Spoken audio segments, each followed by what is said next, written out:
Yesu asifiwe, mwana wa Mungu, mahali popote pale unaponitazama.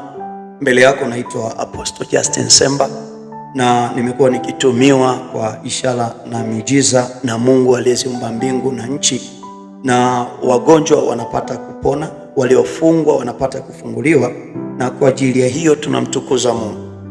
Leo niko mahali hapa kutoa siri nzito sana, siri ambayo imenibidi niweze kusema kwa sababu wako watu wengi sana ambao wanatamani kujua nini chanzo cha upako wangu, nini chanzo cha nguvu ambazo nimekuwa nikizitumia katika masuala ya uponyaji na kuwafungua watu.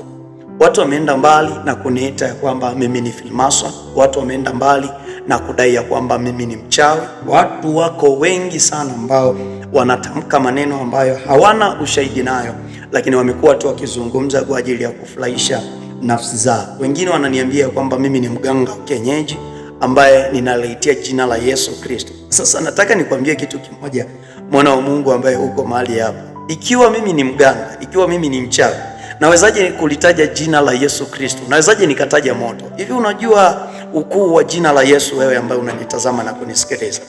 Nataka nikwambie kitu kimoja, mwana wa Mungu. Hakuna mchawi, hakuna mganga ambaye anaweza akalitamka jina la Yesu Kristo na akabaki kuwa mzima wa afya.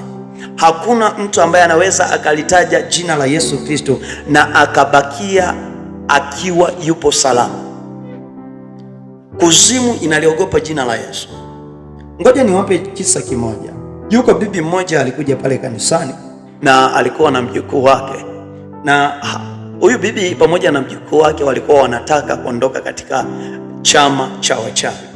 Na chanzo cha kuondoka katika chama hicho cha wachawi ilikuwa ni kwa sababu bibi huyu akumfundisha mjukuu wake ya kwamba kule kuzimu hautakiwi kulitaja jina la Yesu. Kuna watu ataniuliza hapa, kwa nini watumishi na manabii wengi wanatumia jina la Yesu na hakuna kitu kinachofanyika au kitu ambacho kinazulika?